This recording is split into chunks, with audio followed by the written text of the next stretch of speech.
Let me offer a reflection on the journey most of us go through.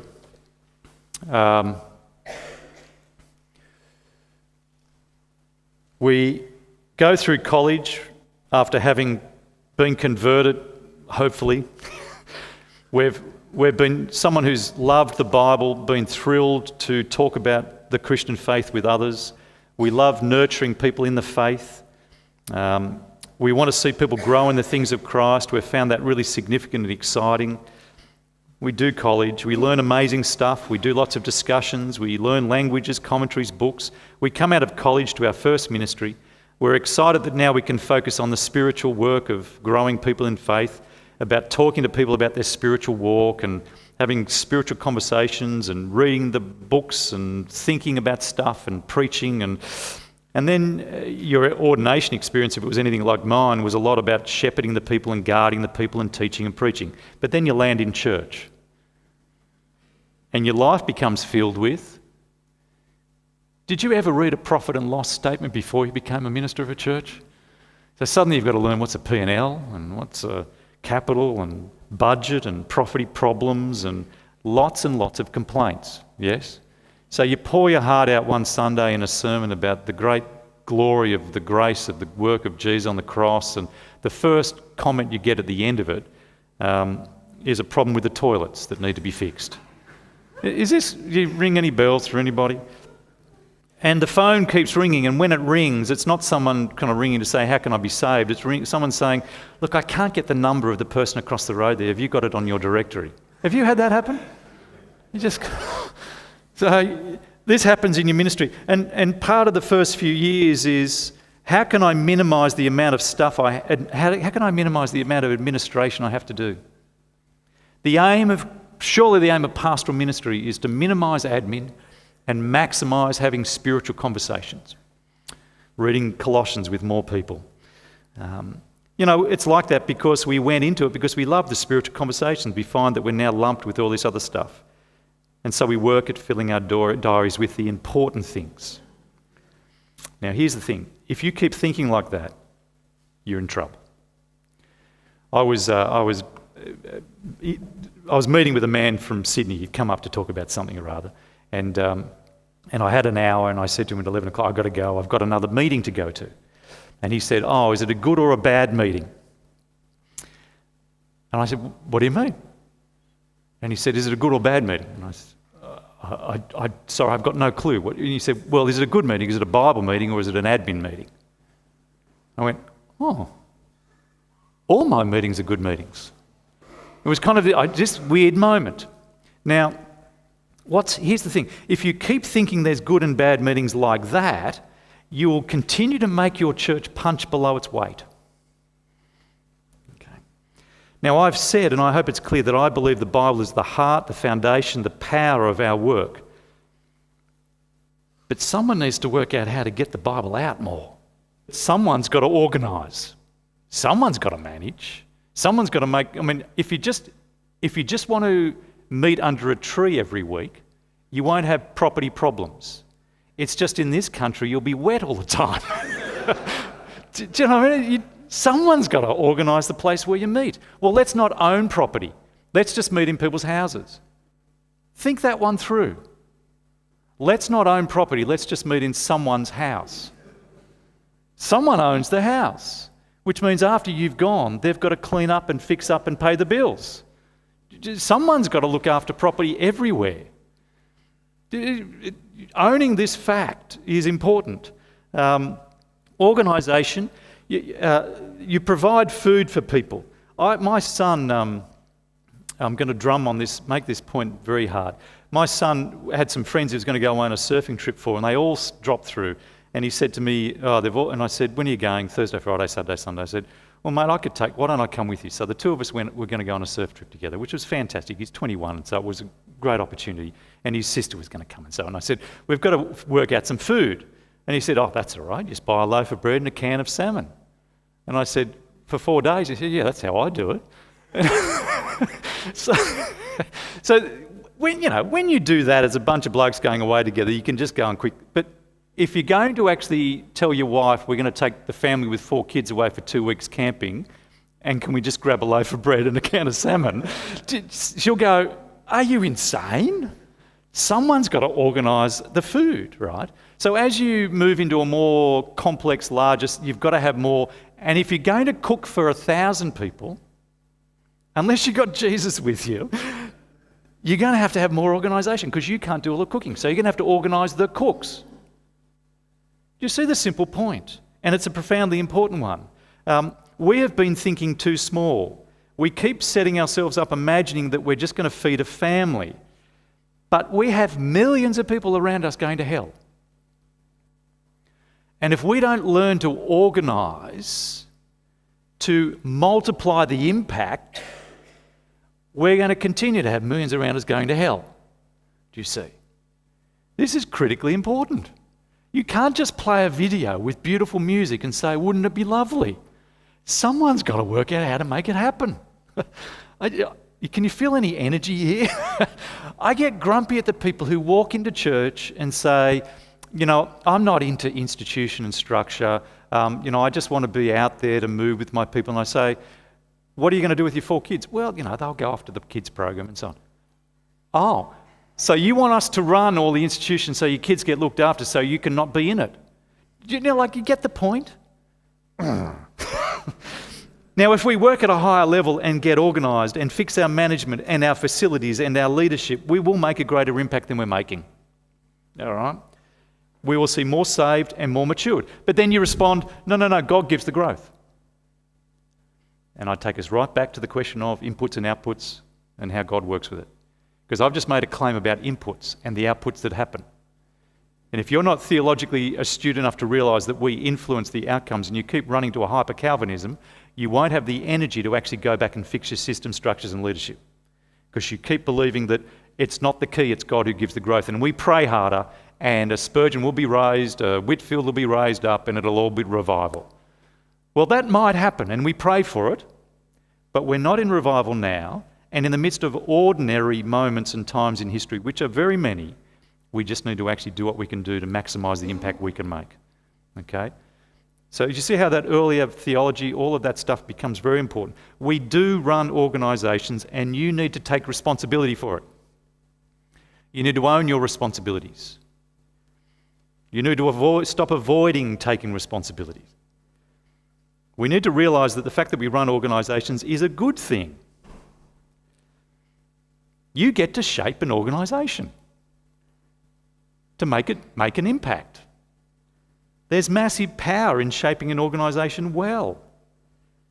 You can preach and teach up a storm, but if you back that up with a healthy organisation, it's huge. You know the difference between Whitfield and Wesley? Yeah. So Whitfield was lost to history until Dallimore basically resurrected him, as far as I can see. But Whitfield was lost, though he was the greatest preacher. Wesley has left a massive mark because of the class system he set up, because he organised for riders and all the rest. Do you see the difference? I don't want all my effort in working at knowing God's word and living it, praying it, preaching it, modelling it, to have as small an impact as I can let it have. I want it to be maximised. And I care about these things. And forgive the self-directed illustration for a moment. Please forgive this, but we have an organisation that is razor sharp in its focus. We've been able to do that because we started from scratch and we've built it from scratch. But we have leaders that didn't come out of a vast university ministry. Most of our leaders never went to uni. But we have numbers of leaders in church who so own their area of responsibility and take such responsibility for it that they lie awake at night worrying about it. And they invest 50, 60, 70 hours a week on it because they're passionate about making a difference in it. That I don't have to push them. It means I go away and they don't even know I've gone. Actually, I think many of them are pleased I'm gone, but it just powers on. It's this flywheel that just keeps extraordinary thing. Now, the point I'm making here is that that's not because we've grown out of a uni context. It's not because we just had leaders emerging. It's because we paid attention to simple things. Under God, and I think he's given a particular blessing, all of that's certainly true. Now, I did have some advantages. I wasn't running a Baptist church. And I want to fill that a little more. I do love you guys if you are. I don't, but eldership structures often in our eldership-run churches are unwieldy. And you've inherited churches. Now, I don't think all of you are Baptist churches, but many people have got that elder-led church. You've inherited something that's functioning, been kind of like that for some of you for, like, I don't know, 500 years or something. It's just gone a long time. And that eldership structure is very difficult to manage and facilitate growth. Now, I'm not against eldership. I think eldership's good. I think plurality's good. But much of what you're inheriting is making it difficult for you. You need to work out how to work with what you've got and change it. Now, that needs clarity. So let's do some exercises. I want to get some clarity about the organisation of church. Can I get you to talk in your tables, what is church for? What is it there for? I want just 2 minutes. Doesn't take long on this one. What's church there for? Quick conversation. What is church for? What's it there for? Give it to us.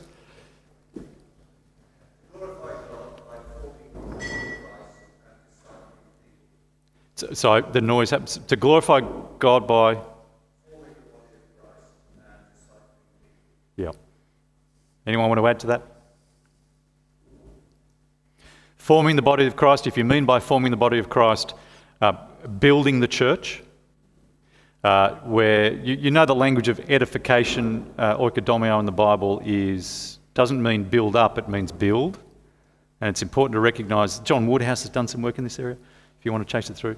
The word build, we use it build up, which spins us into thinking in terms of edification, maturing.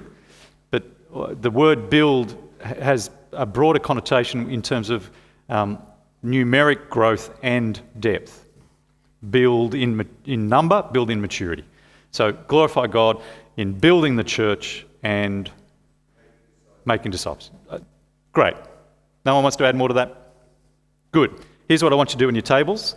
I want you now to think about church and dream about what would you love to see in and around your church in the kind of, not in a weird way, but if church was healthy, if church was really going great, what do you want to see happening in church? And I'm not thinking structures here. I'm thinking, what do you want to see going on in church and the people? And take 3 minutes at the tables and do that. So what do you want to see? What would you love to see as a healthy church? Now, it's a broad question, but just respond how you like. Go for it. So lots of converts? Is that what you mean by that? Yep.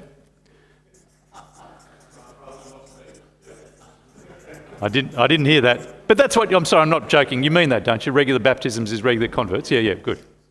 Because I was converted into an Anglican world where lots of baptisms just meant lots of kids coming to church. You know, it didn't mean converts. But anyway, yep.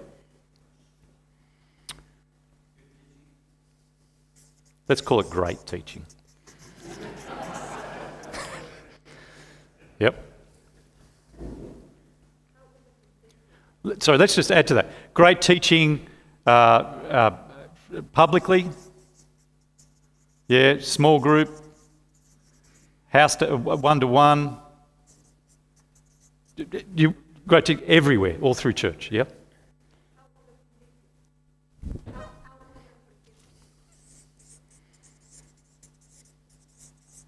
Yep. Keep going. Can you read that? Okay, good. Output thinker. Do you see that? Yeah.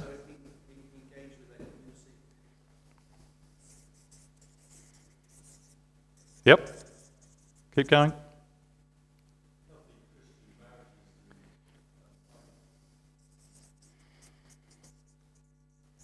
Healthy relationships, marriages, families, friends. Yep. Yep.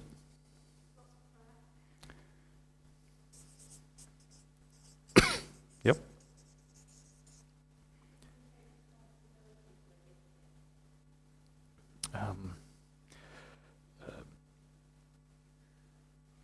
I want so people taking responsibility, high level responsibilities. Yep.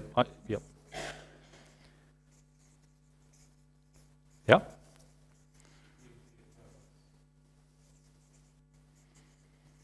Yep.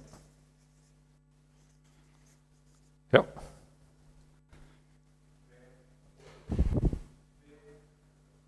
That's that accent thing again. Is that prayer? Prayer. Prayer, lots of prayer, yeah. Very good.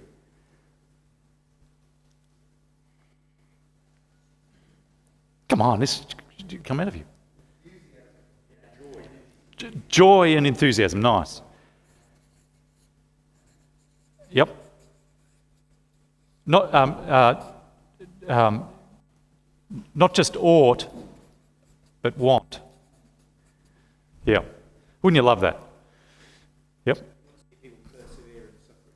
Yeah. A depth to persevere. Yep. Yep.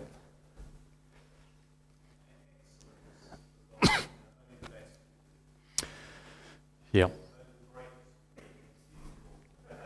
I struggle with excellence, I must say. But we'll kind of put it there. There we go, something like that. It's kind of there. Do you want to add anything else? Let me just say something here. You've got the start of a sense of. Well, make two comments. Excuse me. If you haven't thought about what it is you want to achieve, the outcomes, you'll have less clarity about what you need to do to get there.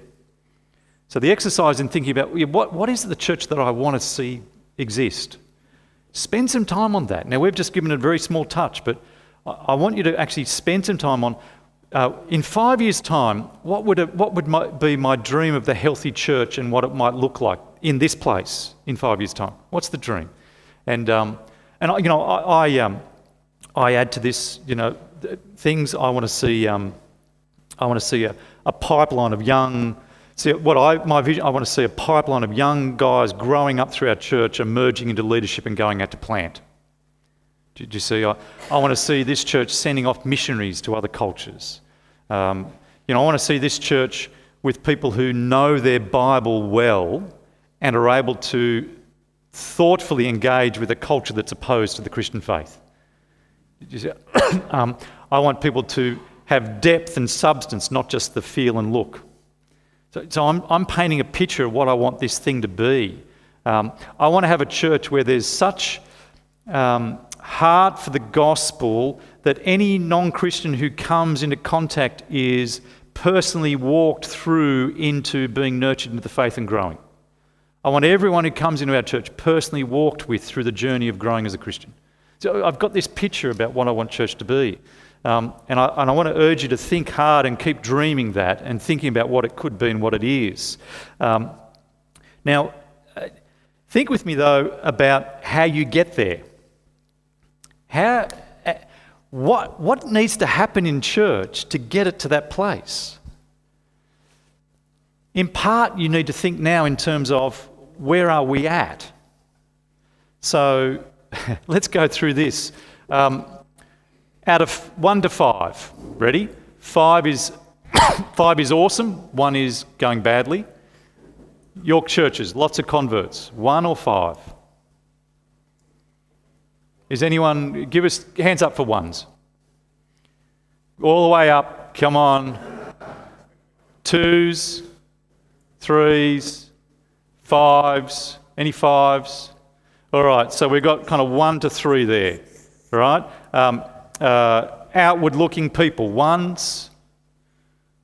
That's bad. We're talking outward-looking people. You've only got 1 hand for. So most of your churches are outward-looking. 2, 3, 5. So again, 1 to 3. Now, once you start seeing what you want church to be, you can look down and say, now what I'm doing here with you is a strategic analysis. Have you worked that out? This is a strategic analysis. So I'm just going, what do you want to actually have happen? Where do you want to... So the big thing about church life is, any organisation, you're here, you want to get to here. But if you don't clarify what here is, you won't know how to get there. And if you don't know where I am now, you won't know how to get there. It's a simple process, but one that we never do because we're input thinkers. Because we focus on inputs, we just figure, I'll just keep doing what I do. And whether it gets there or not, that's God's business, not mine. Do you see, I'm not responsible for it. You see how it keeps coming back to those deep planks that you want to lay down. But if you realise you actually do influence the outcome, you influence whether you get from where you are to there you are, you need to think strategically about how to get there. And that means you've got to think about where I want to get to, and then where I am. And so you can start going through this process of, okay, how are we going in terms of lots of prayer? 1, 2 to 5. And you can start to identify big areas of need in your church and things that need to happen. Now, let me take you through the next step of this process, which is you're running organisations. Own it. Take responsibility for it, which means you've got to think about this stuff. You can't give this to someone else. If you don't think about it, you're going to give it to someone who's less equipped to think about it. Now, what I mean by that is this. If the most theologically trained, equipped person in your church is you are the one who should be thinking about this, because you're the one who can best bring a theological mind to this analysis. If you decide, I'm just going to preach and pray and give this over to a deacon who's, works for HCBC or whatever it is, HSBC, and they do all this stuff in their company, and I'll give it to them, you have just given over the strategic leadership of your church to someone else who's not as well theologically trained. And that's problematic. You've got to take responsibility for this activity by bringing people in to help you, yes, but you've got to lead it. Okay? Now, I want to think with you about so you've got to do an analysis of where you're at, what I want to look like, where I'm at. And if we had time, we'd go through that more fully. Now, I've just done this exercise with a couple of the, for FIEC for us. So we've got, you may not realise, but you're an offshoot of the Australian FIEC. And and FIEC Australia has just done this activity. We've gone through the whole process. Took us a day, and we worked out all kinds of stuff. Now, this is what you do. And if we had time, we'd go through it more fully. But what I want to do now is think in terms of, okay, we've got some sense of where we want to go, and you need to do more of that work. We've got some sense of where we are. How do we get there? Well, how you get there is by establishing systems, structures, and processes to make it happen. But you've got to think into that. You've got to think into what systems, what structures, how do I make that occur? How can I manage myself? Now, let me give you a quick little bit of analysis of this that's occurred in the past. What we've just done there is called a gap analysis. So if you want a label for it, here's where you want to be, here's identifying where you are, that's your gap analysis, the gap between you and where you are and where you want to be. All right? Simple. Called the gap analysis. You do that process. Now, what have you got to do to move forward? You've got to actually learn how to lead leaders, because you've got to build a system of leadership that gets out beyond you. There is the big thing that has to happen. You've got to learn to multiply the work where teams are led by a leader rather than rotors. I think you call them rotors, don't you? So let me do the difference. If I have a rotor, I've got a list of 20 people whose job it is to stand at the door and hand out books. Now what happens with rotors is that every Saturday night I spend half an hour ringing up to make sure the person who's down on the rotor gets onto it, yeah? Or I get a phone call at Saturday night, I can't do it, and you've got to pick up the pieces.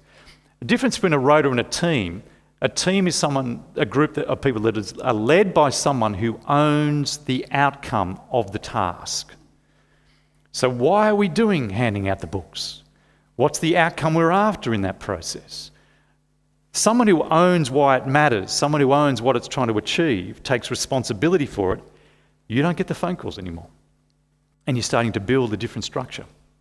You do this. We've moved almost all of our church out of rotors to teams. Sometimes in kids ministry, we run 3 services that have kids ministries in them. Kids ministries are notoriously difficult to fill. Isn't that right? Anyone who runs that kind of work. And so we are largely team-led with a filling of some rosters. Now that sometimes happens. But what's happened with team-led work in the kids ministry is that each class, we operate with small classes to get proper discipling happening amongst the kids. But there's 350 kids in this kind of work, so we've got a lot of classes, and each class is led by a team of half a dozen people with a leader over each of these, and that half a dozen is on all the time. They work out how to care for this bunch of kids and grow these kids in the faith for the whole year. Now you've got ownership, you've got responsibility, and you've got leadership. And the whole thing starts to build and grow and flow. And so you don't spend your Saturdays. But teams are more powerful. Now here's some stuff by Ed Stetzer.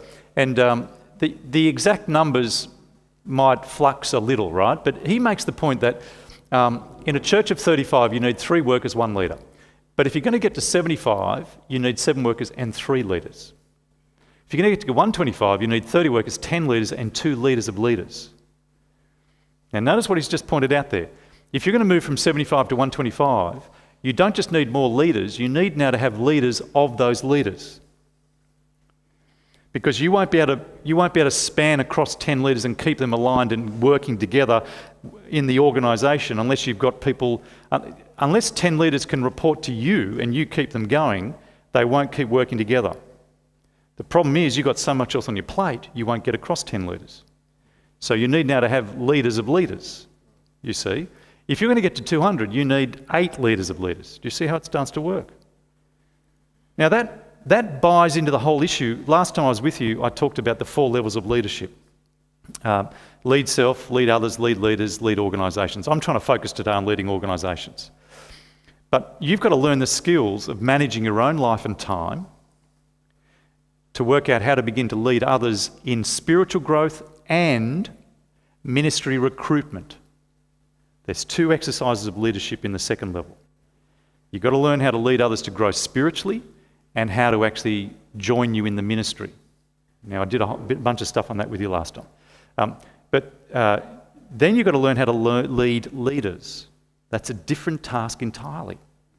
It takes a different skill and it takes a different set of values. So let me rave about that for a moment. When you move from leading others, you are involved in the work personally. When you step back to lead leaders who lead leaders, you are now removed from the people. There are 2 things that stop you doing that, stepping back to lead leaders. One is in the group and one is in you. In the group of people, there's a resistance because they want to be in contact with you, the leader. They don't want you to step back and lead leaders because that means now they only connect with the leader and not with you, the leader. There's another problem though, it's in you. You like being needed. You want to actually be the one that at the end of the phone call who can do something that makes a difference to the person out there. And that's partly because you've not learned how to lead yourself. You've not worked out what are the really important things and the urgent, unimportant things. You've not done all of that analysis to work out where I really need to invest my time to get this whole organisation growing and developing and building a platform to make more impact than just me alone. And because you've not bought into the need to build an impact to make more impact than you alone, because you've not bought into the need to actually reach the world with the gospel, you're not prepared to actually look inside to see what's stopping you step up and step back. So there's all kinds of things going on here you've got to work on. And if you don't buy into the need to see the world won, you won't work on yourself and realise pastor doesn't require me to be in everyone's homes. That's okay, I can still be a pastor. And it's the transitions called from shepherd to rancher. So I've used this language before with you. It's not my language, it's elsewhere, but shepherd to rancher. It's the movement from being the one who shepherds people to being the rancher who looks after shepherds. You see. Now, does that mean you care any less? No. It means you care so much that you'll raise up more shepherds to do more caring. But that's hard. One of the men that came on staff with us was an engineer, keen Christian man, and we needed a sort of an area of work, our welcoming, connecting of new people into church work. I brought him on part-time. He wasn't theologically trained, a good man though. Brought him on part-time, trained him up, and he began to do all of this connecting of new people into church. And he would bring people to my house every month for what we call a newcomer's night, a newish. If you're newish in church, you'd come to my place and I'd give you the vision about what church is and so on. And there was this one evening when I was running late. I continued to try and keep in sport, and so I was at a training thing and I was coming back late from this thing this night where everyone was at my place. Arrived late, everyone's in the room already, and they're talking to this man who's employed to do this welcoming work. I walk in and say hello and hi, sit down. And then after about 10 minutes of chit-chat, I go, all right, let's get started. Here's what I want to do tonight. And you could see the looks. Everyone went, who's he? Thought, you were the man. And because they hadn't connected with me. And someone said to me once, they said, this man had visited them in hospital. The person employed in this area, he visited them in hospital. And this person came to me in church and said, gee, he's doing a terrific job. They said, he really loves us. Do you get the point? Now, you've got to work out how to deal with that, you see. Sometimes I say to people, no. I love you so much, I found the money to employ him to go and look after you. Realise what I've done. Sometimes I just ignore it and say, yeah, he's great. You just got to work out what to do when. But you've got this reality about growth of structures and so on. Now, let me show you the way church works, though. You want to make disciples. Here's a quick systems analysis of church. You want to make disciples. There's two big areas you've got to work on. You've got to get people and you've got to grow people. Okay? Simple. Get people converted, get them to be like Christ.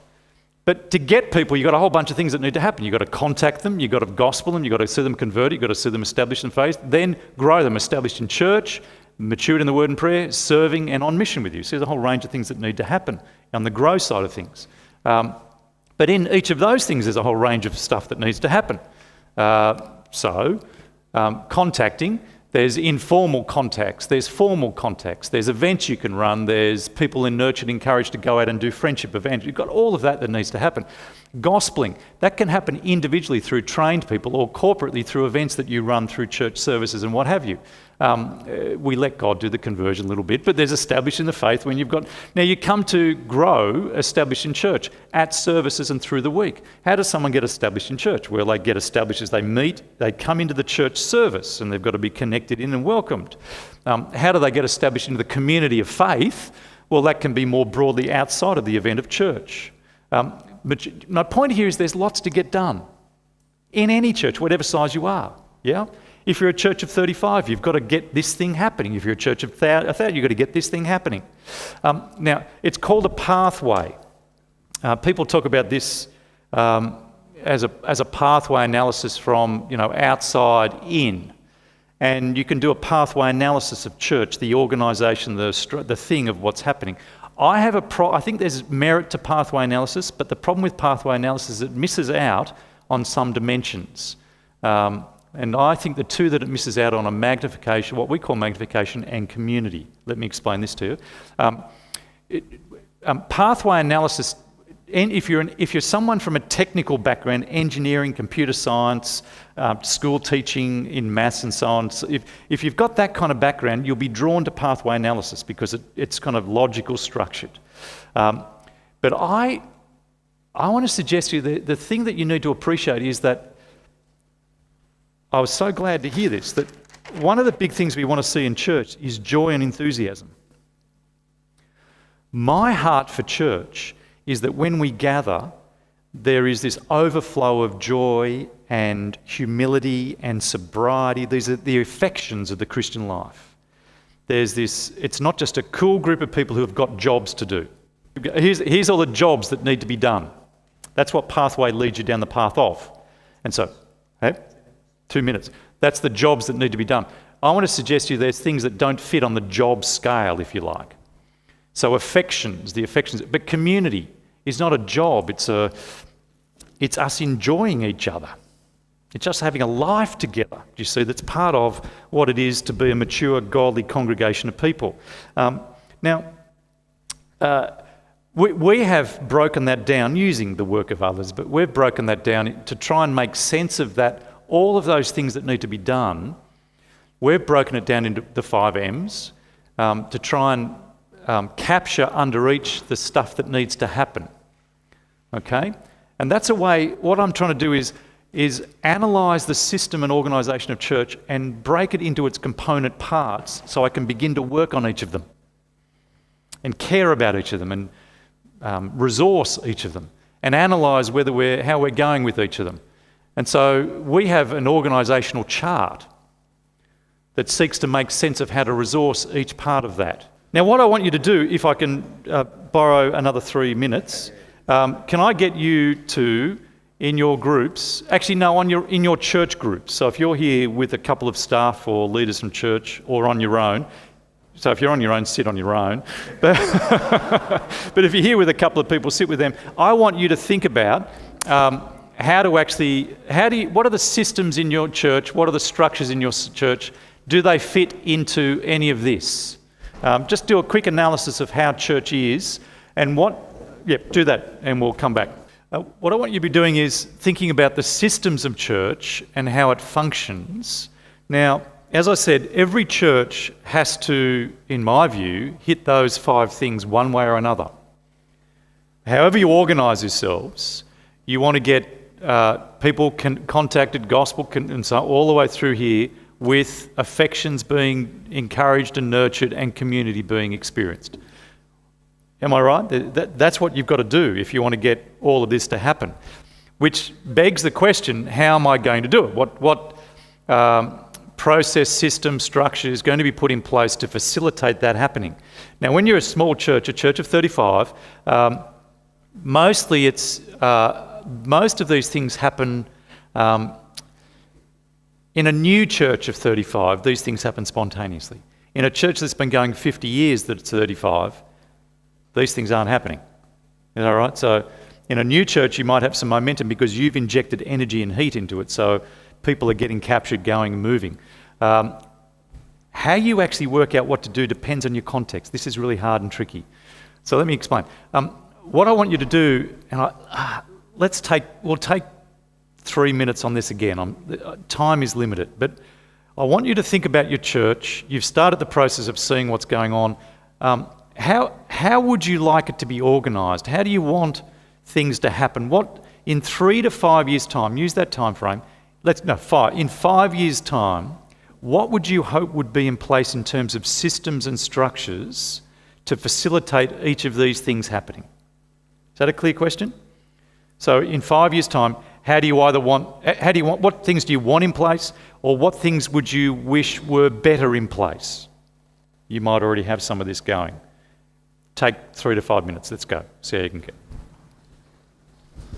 But what I'm hoping is that you might start getting a taste for what to do, and perhaps even starting to think, how am I going to do this? And we'll do this in last session, think about any questions you've got. But you've got to do this exercise. What do I want? What's the thing I want to see happening in 5 years' time in this church? What are the structures, processes, systems that I want in place to get it there? And then what you need to do is the gap analysis. So what I want you to do is now spend another 3 minutes, we'll call it 3 minutes. It's not that at all, really, is it? But call it 3 minutes. I want you to think about your church. Where have you got gaps in those things that need to be done? Okay? Where are the gaps big? Where do you see the big lacks in your church life and its ministry? Go for it. Just get a quick little bit of feedback. Who's found that exercise difficult? Who's found it easy? Difficult. Anyone found that a difficult exercise? Want to actually tell us why it might be difficult at this stage? Is anyone finding it difficult? Who's finding it helpful? Oh, yep, go for it. Yeah.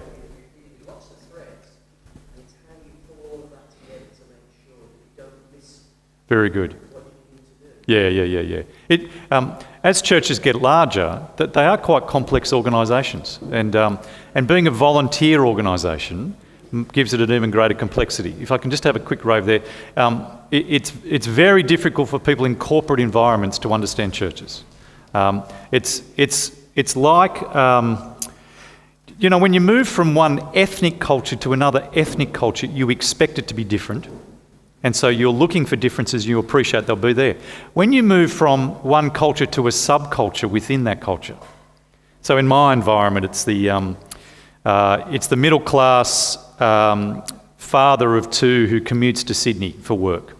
That's one culture in our environment. But we have what we call relaxed coastal types who work trades so that they can surf 3 months a year. They don't commute. If they've got kids, they do everything together in a different kind of way. It's a subculture within the Australian culture. They don't look like they're a different ethnicity. They're the same. And so you don't think that, they'll be different, but you don't appreciate the subtleties of the differences. Corporate going into church life, volunteers, it's a very different beast. We're operating in a complex environment, which therefore means how do you get your hands onto this? And there's two ways you can do it. You can you can actually dream and kind of blue sky and say, what I want to do is I want to create a church that will be doing all of this in mission. I want to have people connecting, being gospeled, converted, establishing the faith. So I need people doing this and making all of these things happen. You can blue sky. This is what I did because I started a church with 10 people. So it's easy. There's nothing there. There's no history. There's no structure. So I was able to create it all from scratch. And I did it with this kind of blue sky. What do I want this to be? What do I want to make it to get this thing to happen? Or you can, now if you do it like that in the context of an existing church, you then step back and look at what's actually happening. And you can list all the things that church is doing, all the structures and systems in place. Put them all out on a bit of paper and then start to see which things are under which categories. Which event, that craft group. Why is it there? Well, I don't know, actually. You might actually end up there. There's this group that exists that we've got people running and we don't even know why it exists. Well, you're the leader, not the manager. Someone's got to ask the question, why does it exist? Where does it fit? Will it serve the larger movement of people becoming disciples? No. So you've got to now move to realising you do make some hard decisions. If you've got unlimited resource, you can do whatever you like. People can go off and do whatever they want to do. There was a church growth principle that I read about 30 years ago where the idea was that you unleash everyone's potential. And whoever comes to you with an exciting idea, you unleash them and free them. And church is this place full of this smorgasbord of ministries and activities and so on. Now, that works in a climate of rich Christian soil, where you've got lots of people around who can just throw themselves and do stuff. When you operate in Australia, which is dry soil, or here, which I think is probably is drier than we are, but you operate in that kind of climate, you can't afford just to do everything and just embrace anyone's vision. So when we started church, I had people come to me with a vision of what we should do as a church. We should start a craft group because that'll be great for evangelism. I had to, as a leader, work out, if I say yes to everybody, we won't have the resource to actually get this engine of growth movement happening. So I had to work out what to say yes and no to. Okay, now I've talked about that in previous contexts.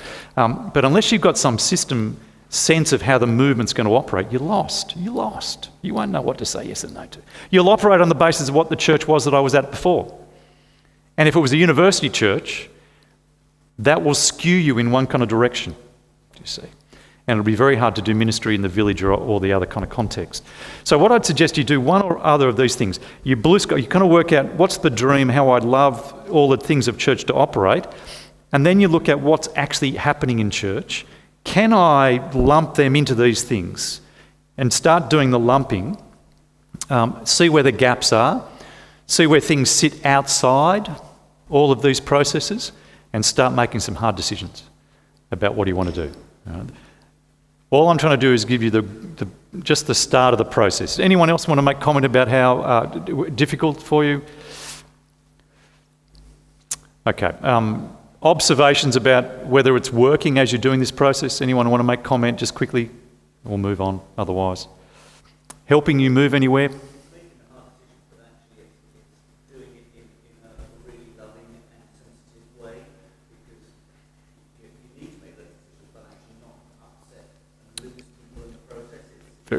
Very good, very good. It's good doing this together. It's helpful. There's a lot of wisdom all around the place. We are not, again, corporate's different to church. We operate in a highly political environment. Now, meant in the least negative sense of that word. Do you know, we operate in a highly political environment, which is to say, every piece of communication or action that I do in church life is read certain ways, impacts certain people, and the people it impacts and the people who read it are my constituency. They're my community that I need to keep on board with and move forward. And so everything I do impacts the group. Now, if you're again in an environment where the soil is rich and thick, you can just relentlessly, ruthlessly go hard at it, lose as many people as you like because there'll be more people coming. Right?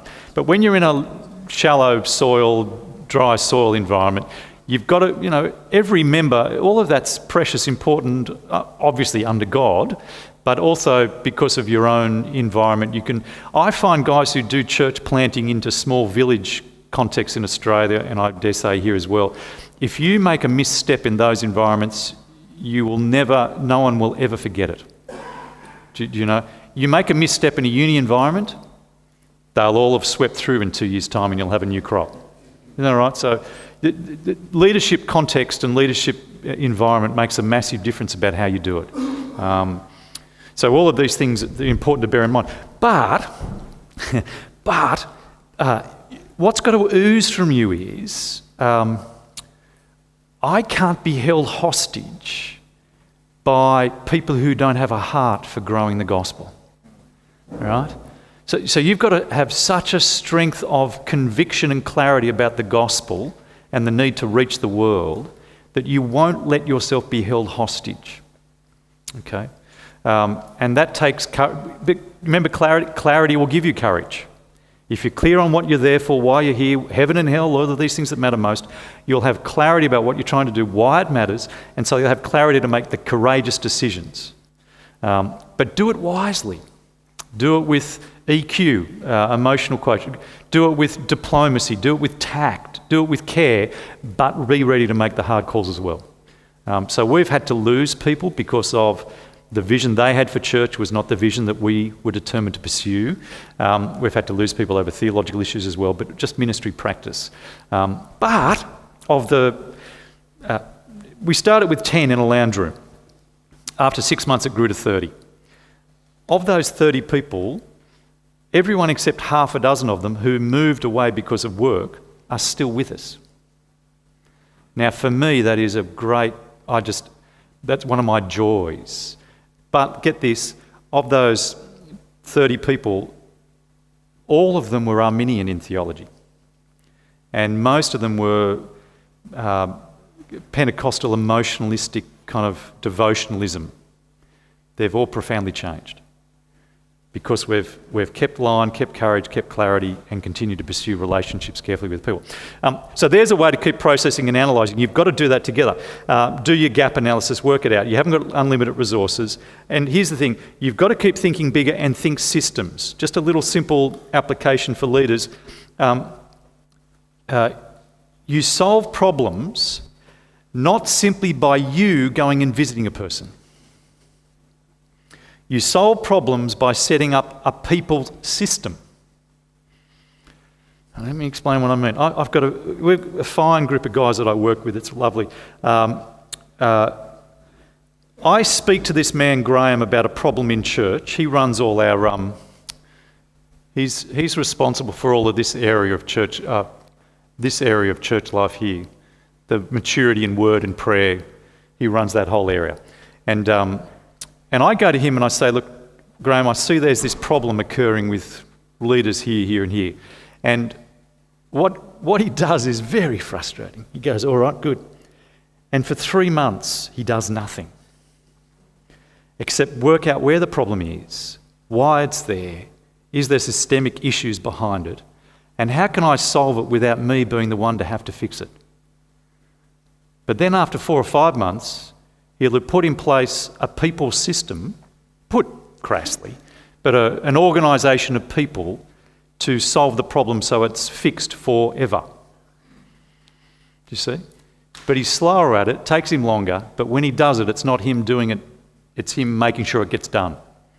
You've got to keep, the mantra is, as a leader, problem, how can I get it fixed without me having to go and fix it?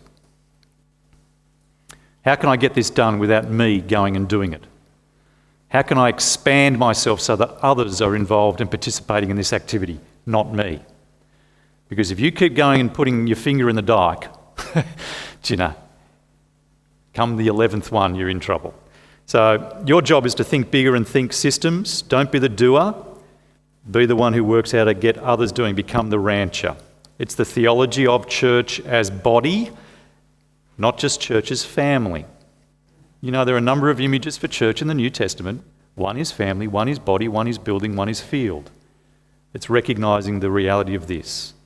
Okay, the other thing, just to let you know, before I want to move on to leadership, other leadership issues, is when you go from A to B, you don't just go from A, use it like this, you don't just go from A to B, straight line. Now, I've used other drawings, but let me give you this one. You do it in steps. The first year, you lay a platform. The second year, you build on it. The third year, you build on that one. So you've got to realise to get to there, get from A to B, requires a series of steps. And identifying the system I want to have happening. See, if I want evangelism to occur in our church as one-to-one evangelism, how do I get that to happen? There'll be a bunch of things that need to be done. How do I get the resource to make that happen? Resources happen in 3 ways. You've got resources that are people, time and money. How do I apply people, time and money to this issue to actually develop a system to make it occur? And then realise I can't jump to it straight away. You can't turn your church around in the next year.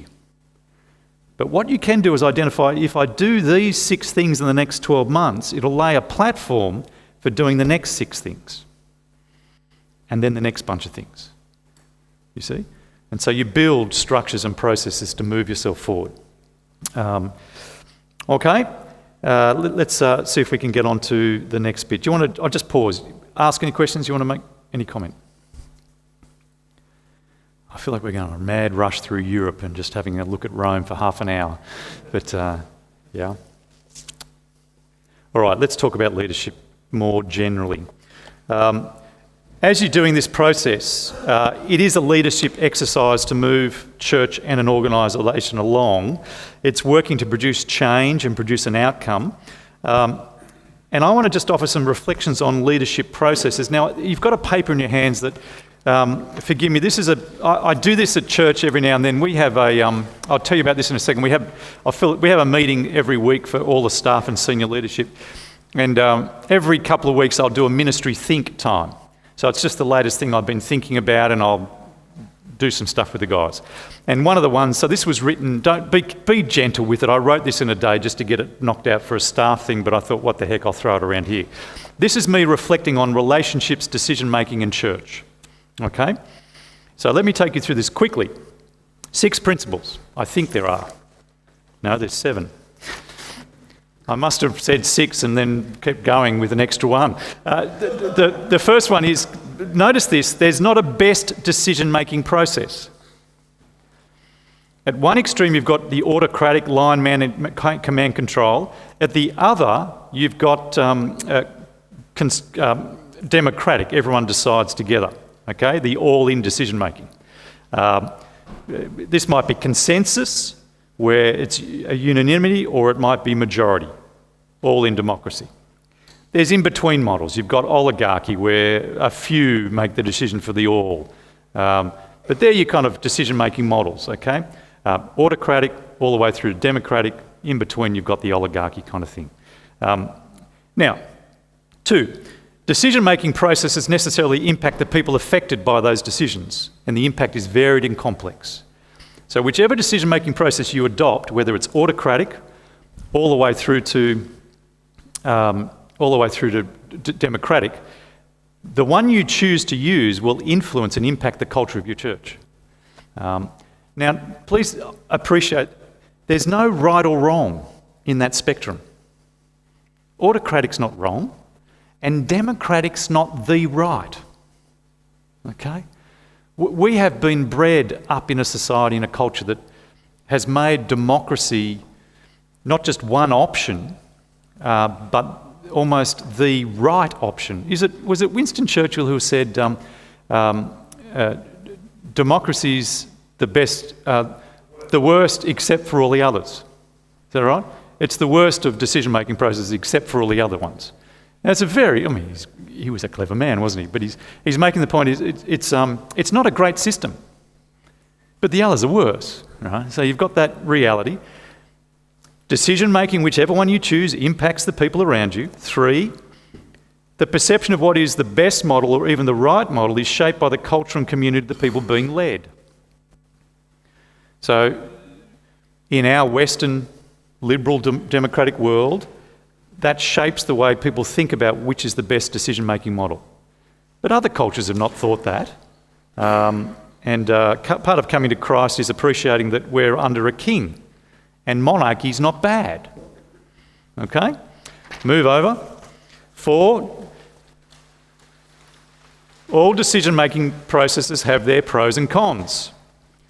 Autocratic top-down is efficient, it's highly nimble.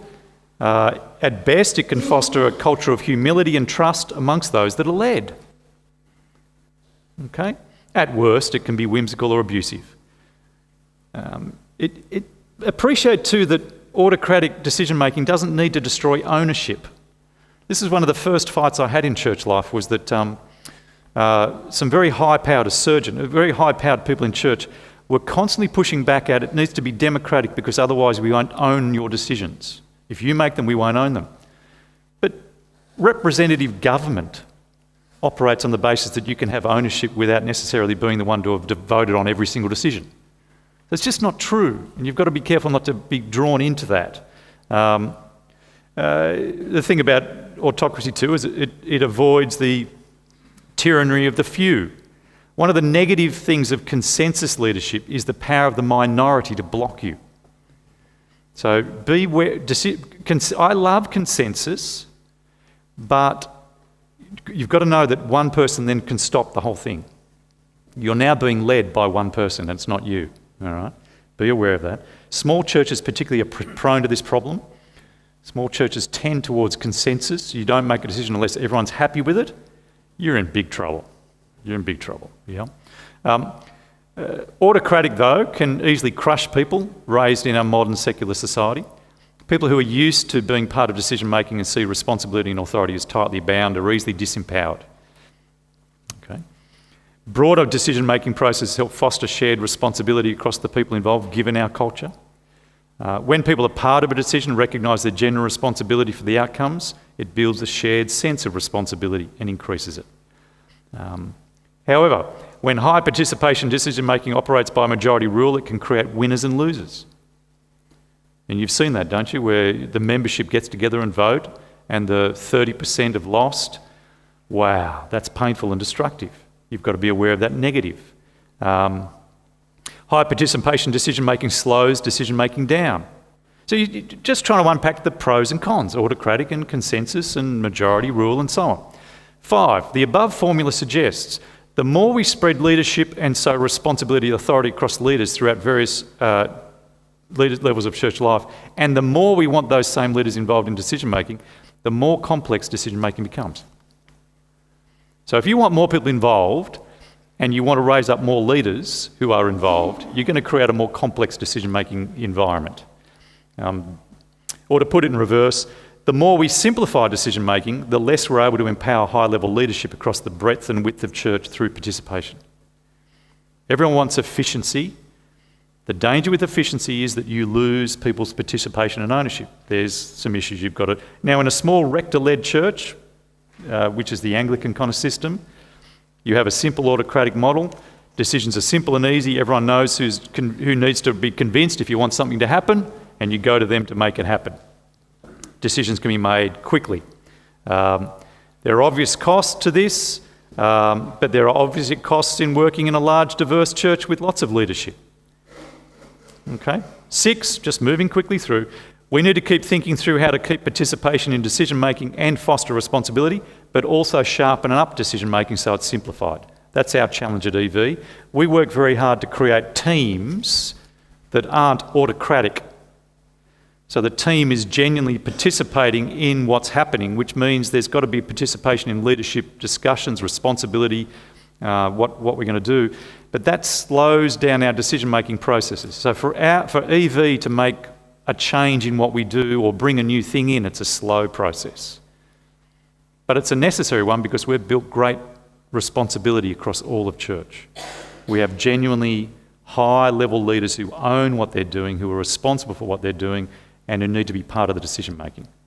So just appreciating the environment you operate in, how decision-making occurs, is deeply important. What things should you start working on? You go back to church this week, what should you be working on? I'll tell you straight away. Here it is, it's easy. You've got to preach up a storm. You've got to preach up a storm. You've got to be the person who is clear about the Scriptures, captured yourself, heart and soul by the Scriptures, love the cause of Christ, and preach as if your life depends on it. That's what you've got to start doing. Spend the next 6 months expressing grief and anxiety over the lostness of the world around us. What are we going to do? We haven't seen a convert in 5 years. What are we going to do?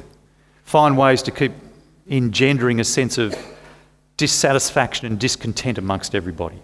Preach for it. Preach for discontent. Preach for frustration. Don't preach like the airline host on the plane when the plane's on the ground giving you the safety report. You know, if the thing falls on the mask, put it on your own before you put it on the kid.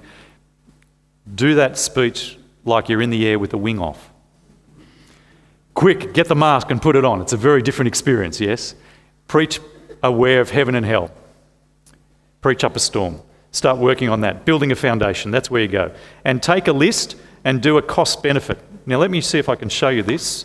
This is again just how you work through church life. I'm going to come back to that in a second. Oh, is there another sheet I've got here? Brother up the back. Tell me. No? I'll draw it for you. Let me do this. Here's what I do a lot of with our guys.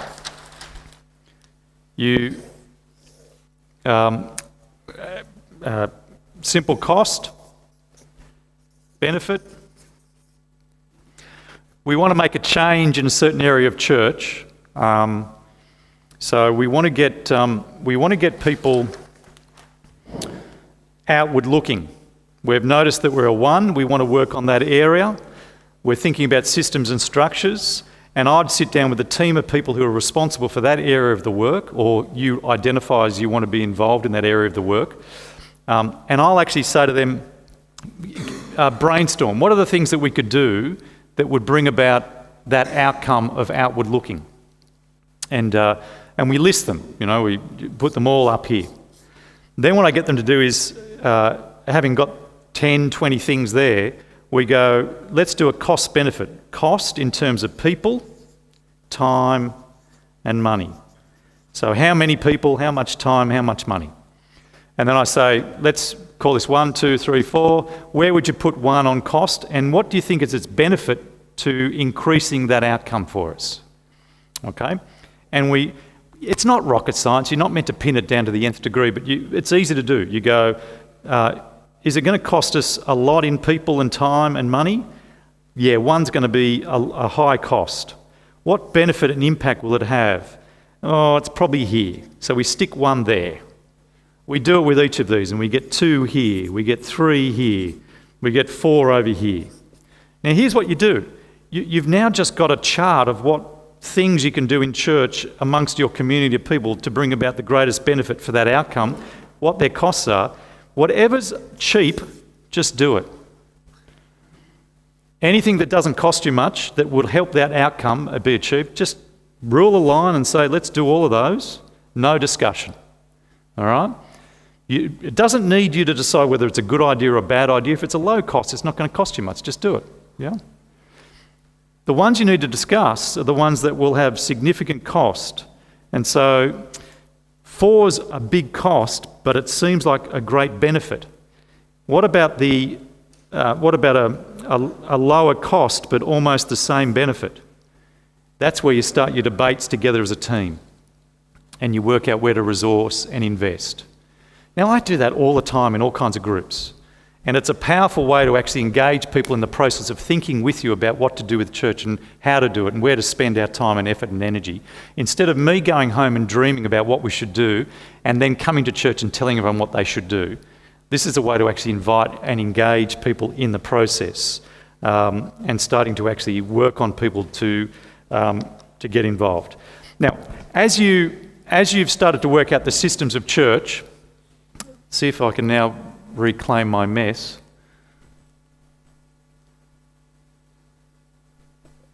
How do I make that now become what it needs to be?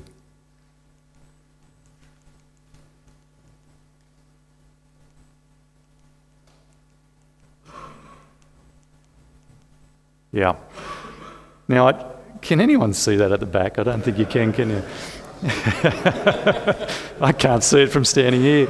But what I want to show you is you work out the system of church, how you want things to operate. You do need then to actually work out where people will sit in that system. I think the battery's going. Now, so what we've done is we've created an organisation chart where each of the M's have a staff member. When we started, we now plant churches with this organisational chart in place, but with volunteers in those roles. This is how we do it. You've seen where it's come from. The principle is I'm trying to actually make sure church hits all of those areas along the pathway as well as the additional things. But we'll start a church of 40, 50 people, and we'll have already worked out who are the volunteers in the church who will operate. Now, I think that's, if it's not, I'm going to pretend it is. I think it's MAG, is it? Doesn't matter, you can't tell anyway, can you? We'll call it mission. So we want someone to be in charge of mission, membership, maturity, ministry, and whatever I didn't say. MAG, mission. Now, volunteers or the senior pastor will actually sit in that box. Now, this is actually the services we have. We call them focuses. So we have a breakfast church, we have an 8:30, 10:30, we have a Saturday church, we have a Sunday night church. We have children and youth that sit as what we call a complementary focus, and various other things. But when I started church, it was just 9:30. So we had these purposes that needed to be achieved, admin that needed to occur to back it up, and in that service we had to apply these things into that particular service. There's my simple organisational chart when I began. We started a night service, let's call that there, which meant this needed to be applied into that service. So you begin to actually see how the structure's working. It creates what's called a matrix management. Now, matrix management is just, we've been calling it a matrix for many years, and I was talking to this about with a group of businessmen, and they said, oh, that's just matrix management. I said, what do you mean that? I thought I made it up. And he said, no, there's a whole raft of literature out there about how to manage an organisation that operates at 2 dimensions. Let me explain this.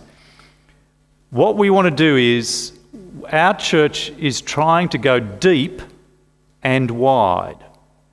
We're trying to hit 2 priorities. We want to get more people, and we want to deepen them, deep and wide. And so now you actually have, because you have 2 priorities, you're not just trying to achieve one thing, you've got a matrix. You need someone to be responsible for the breadth, and you need someone to be responsible for the depth. Do you see? And so we've taken seriously the need to have people in those spots responsible for each thing to make sure it's achieved, the outcomes are achieved. Now for us, as we've increased the number of focuses and church plants that are connected with us, that matrix becomes a more complex environment to work in. But we can dig into that. It's for larger churches and so on to pursue. But it's building an organisational system and laying it out thoughtfully. So here's another exercise for you to do. I want you to think about what's happening in church for 3 minutes, and can you put names to the ones who are responsible for all the things that are happening? Can you do that for 3 minutes? Now let me just comment on the language there. Drop the language of oversight and use responsible. Whenever you say to someone, can you oversee this area? What you inadvertently do is communicate the thought of just watching it. But if you say, can you be responsible for the outcomes that this area is in place for, you've created a very different experience for a person. Whoa, I'm happy to oversee it. But be responsible for it? That sounds like I'll be accountable. Yeah.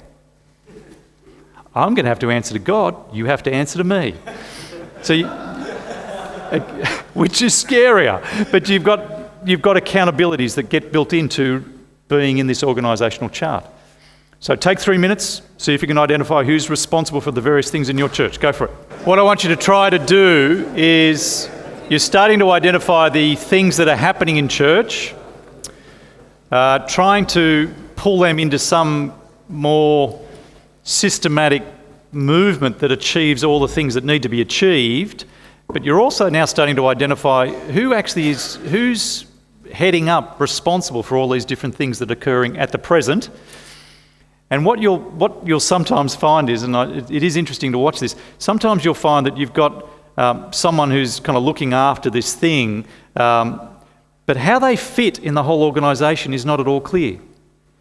So who is actually looking after them? Who's responsible for them to achieve what they're meant to be achieving in that?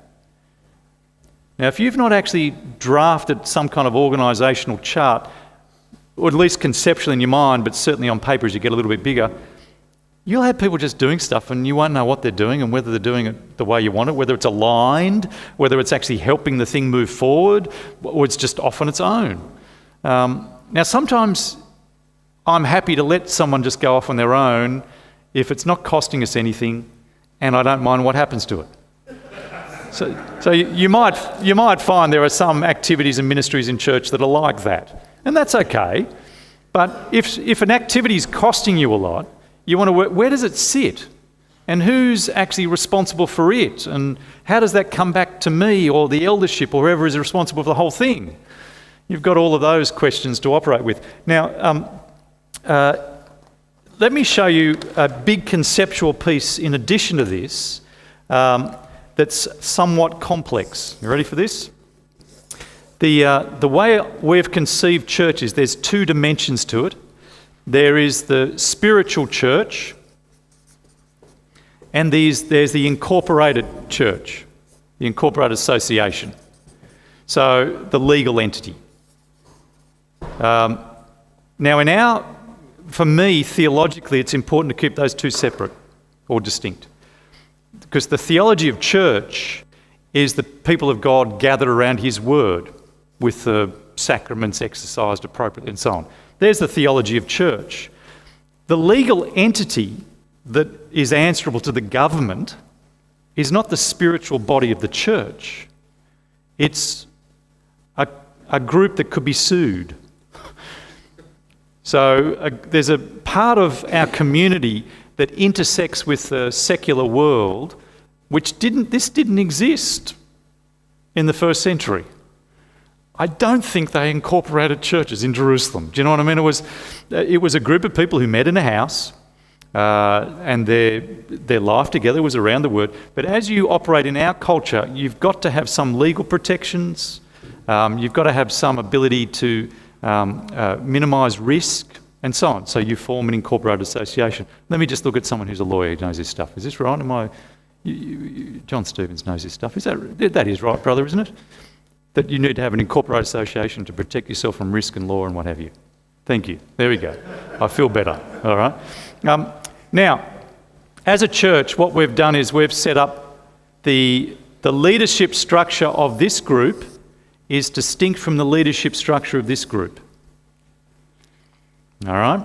This group here is an elected body of representatives from the church. This group here is the group that has spiritual oversight and have the time and capacity to run it. Let me explain what I mean. When you, as churches grow to about 150, 200, if you continue to have a lay volunteer group that meet once a month running this part of church, you won't get past 150, 200. You've got to start shifting responsibility for the workings of church into a group that can be there every week. Otherwise, it just doesn't move forward. These for us are once a month meetings. This is an every week meeting.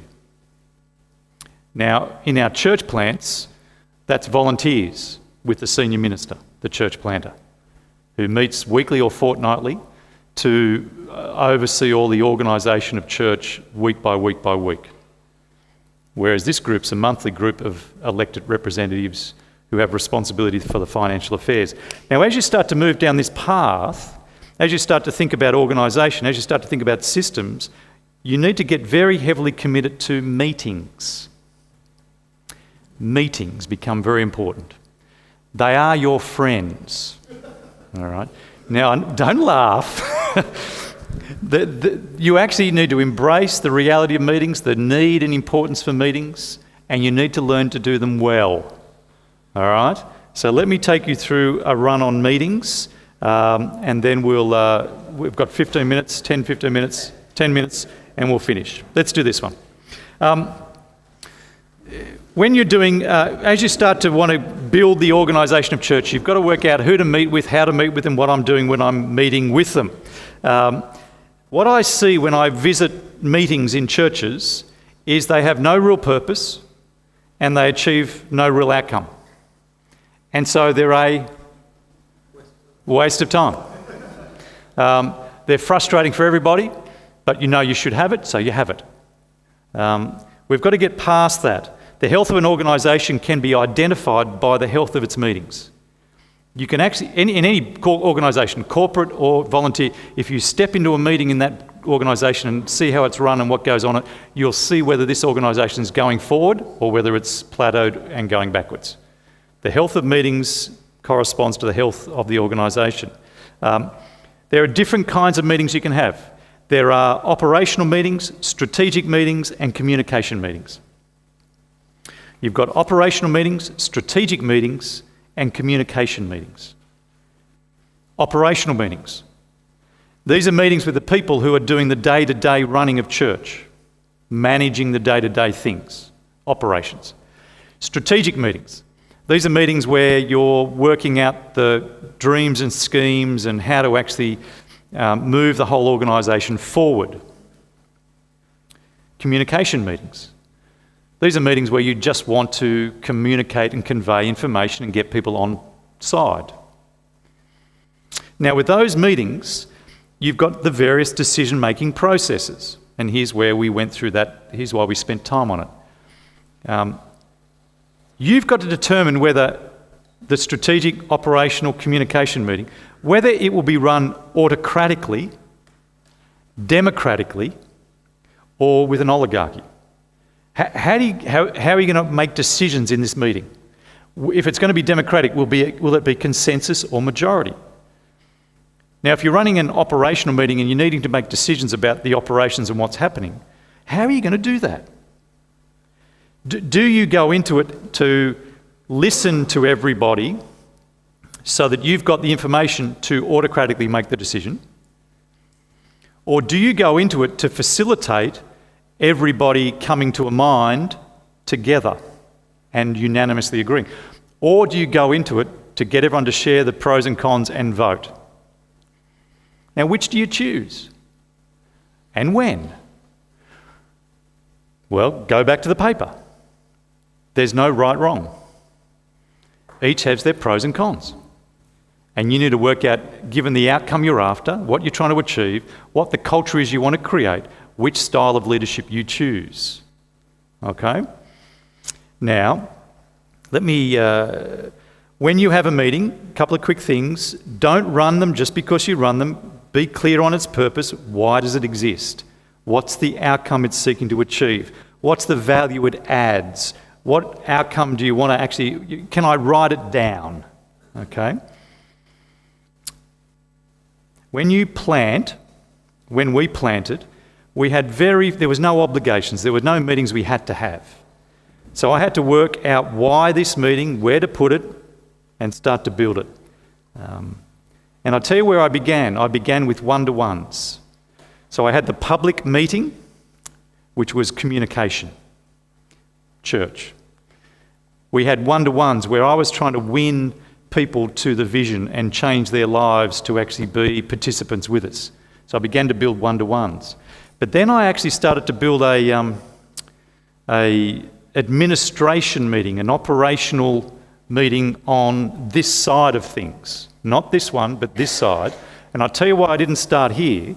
We didn't have the congregation members who were sufficiently mature to be leading with me the spiritual house of the church. And we didn't have that for 10 years. It was a long process to get people in that place. And so we started here with a group who made limited decisions in the realm of legal, property, finance, and risk. But that was it. They didn't make decisions about strategy for church, how to run our small group life, what to preach on, who to employ. They didn't make decisions about that area at all, and still don't. So we began to build this process and structure of meetings, and I worked at being clear on why this meeting existed, what we're trying to achieve. When you run a meeting, make sure you've got the right people in the room. Make sure that people who will influence the outcomes or are part of achieving the outcomes are there with you. One of the little challenges in an elder-led church is that you can end up with people speaking into the management of the affairs of church who have no skin in the game. And that can become a real danger for you. This group here that meets with me weekly are the heads of each of the areas of church life. And so they've got skin in the game. They're part of the decision making because they're the ones who have to action it all out through the whole organisation, do you see? Whereas if you've got a group here who actually just go home and don't think about it again, you've got a real problem. It'll be very hard to get good decision making processes from there. So these are the principles. Be clear on whether it's a decision-making body, whether it's a consultative body, whether it's just a information communication. Be clear on that. Is this group one where we're together making a decision? Is this group where you're just consulting with me so I make it? Is this group where I'm just informing you? And again, I work hard to make clear in all the meetings what's happening and why we're doing it. Determine the best frequency. Is it monthly? Is it fortnightly? Is it weekly? Build trust within the group and mine conflict. There's a good little book on this by Lencioni. Has anyone read Lencioni books? You're not the only one, are you? Okay, a couple of others. Anything by Lencioni in the area of organisation is worth reading. Easy to read. It's one of those books that won't tax you. He's written a book called Death by Meeting. Death by Meeting. And it's very good. It's very good. So easy to read. Go and chase it. It'll help you think about how to mine conflict. There's another book he's written called The 5 Dysfunctions of the Church. Is that right? No, five Dysfunctions of the Church. So worth chasing up. Now, I talk about mining conflict. If I want a group of people to be part of a team with me in a meeting, I don't want them to be yes men, and I don't want decisions to be just my thoughts that they agree with. I want to make sure that I hear their opinions really, and so if there's any thought that they've got a differing, I go after it. Tell me why you disagree. Tell me what the problem is. Unpack it for me. And I create the context of a fight. So we argue together. And I don't go to any meetings in my church that are boring. they are always interesting because there's lots of engagement, lots of wrestling, lots of fighting. And it's a beautiful, I love it, I think it's a great experience. One of the other engagement rules, I don't let computers be there or phones. So I won't let people sit there with phones during meetings. I think it's a terrible disaster. Every business meeting I make sure there's an agenda and minutes are taken and people review the minutes. This is a very basic thing, but so many meetings occur without an agenda, so people come unprepared. They know they're just going to sit there for 2 hours while someone just talks, and then they go home. Have an agenda so people can prepare. Have minutes with action items with dates attached. Simple rules of meetings. Chase them through. Don't just talk. Why are we having this discussion? What are we hoping to achieve by it? What is the next step that comes from it? Always think, what is the next step that comes from it and when is that due? Okay? At the very least, after a discussion around an area, at the very least, the action that comes from that, at the very least, is by 2 weeks' time, at this meeting, we will summarise this discussion and work out how to conclude it. But you see how you've taken an action step. Always move discussions forward. Work out when to revisit, work out when to take offline and for others to decide. Don't just decide. Let me give you a pattern of how we operate for whether you use it or not, but this gives you some sense of how a church like us is going. We have a church council responsible for elected members, responsible for this. That's monthly meetings. I chair it. The senior minister is the chair, but one vote within it. It's a majority voting group that generally works by consensus. So I will call for a majority vote on some decisions, but not all, otherwise we operate by consensus. As the chairman, I'll work out when consensus is going to stop us and then say, look, this is the kind of decision we need to actually make a call on together. And I'll go around the room and I'll say, your decision, your decision, your decision. And we come up with the numbers and make a call from there. So you've got to work out these things, how to do it, when to do it. In that meeting, in church council, the danger with that kind of structured meeting is that they become one-issue meetings. Most eldership bodies that I sit in on spend 2 hours discussing one thing and then at the end of the night make a couple of quick decisions about other stuff that was urgent. All right? That's because a chairman has not worked out the agenda and what's the priority and how to move through the discussions well. And because they're trying to do too much. So that's why we've split responsibilities. This group here, we call it the exec senior staff. That has an agenda that anyone on the senior staff can put an agenda item into. They put it in through to the secretary. It gets listed on an agenda. I review the agenda to determine which things are up the top, which things get pushed down. And then at the very beginning of the meeting, I'll ask who wants to actually change. We have a discussion about what to actually continue to pursue. That's where we discuss all the pastoral issues, all the operational spiritual events, all the staff employments, all the leadership structures. That's all the big stuff that happens week by week. And there I try and operate on consensus again. But here's the deal with that structure. I actually am the dictator. I'm the autocrat who, if I want to, can make any decision. But I've voluntarily accepted their partnership in the work, so we generally operate with consensus. And so it's a powerful group that operate very well, but I can call it at any time I want. Now that's how we function. Then we actually have a weekly staff meeting. Everyone's in on a Monday. And on a Monday, we come together for a Bible reading at 1 o'clock, and I've made it that so that everyone's there at 1 o'clock on time. So anyone who doesn't come on time, we're serious about it. 1 o'clock there, the Bible's read, we have lunch together for 45 minutes, building alignment and relationships. Then after lunch, we move over to ruminate on the scriptures for an hour. So the passage that's been read, we'll talk about, I lead a discussion, we just ruminate together and engage in the scriptures. It's a wonderful time, people discuss and so on. That stops, we have a break.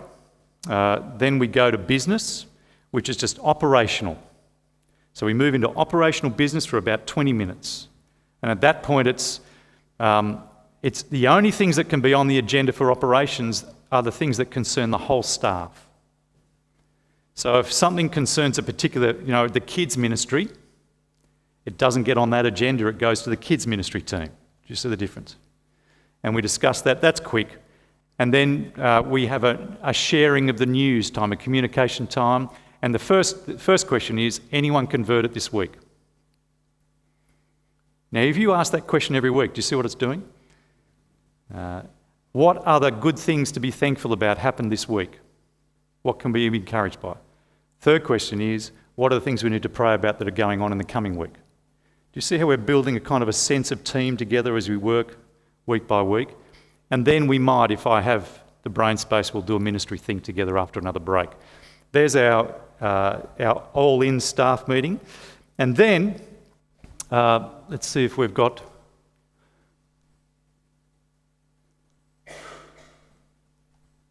I'm sorry, we're running out of time. We'll then move from the staff meeting into various team meetings. So our maturity team will have a meeting every fortnight. Our focus team will have a meeting every fortnight. So there's fortnightly meetings where they manage the affairs in those various parts, building team. And then, of course, there's the one-to-one management meetings that occur. So I meet with the senior heads of each department once a fortnight to manage them in their work. And so if you're leading a team, that can be volunteers. But if you're going to delegate to someone responsibility for an area of work, you've got to meet with them to keep them on track and hold them accountable to it. Now, you see, this is not me teaching the Bible. This is me running an organisation. But running an organisation facilitates the spread of the gospel, do you see? So I've got to keep it healthy and online. Now, in that management meeting that I meet one-to-one with, there's a whole thing we go through. Time doesn't permit, but I'd love to show you how we actually do that process, what you do and how you do it. Okay, then let me finally finish. I think I'm way over time. We have an annual staff conference. So when we started church with a small number of people, we would take a small group away for a couple of days to do the big strategic thinking about church. Now we do it with all of the staff. Actually, we now have we have an exec 2 days away, then a staff 2 days away, 3 days away, and we're working on strategics. So you see how we've separated these things out to give them space and time to move forward. And I would encourage you, as you've started to go through this process together today, you've got to give yourself time to work on it. So where are you going to do that? How are you going to find time now to get away and give yourself a day or 2 days to get your brain out of the operations into the strategic stuff? Diarise. You've got to get in control of your diary. And in a month's time, plan a 2-day trip away on your own if you're the only lead guy. But if you've got a couple of senior leaders, take them away with you and start dreaming and scheming through this whole process. You've got to find time to do this.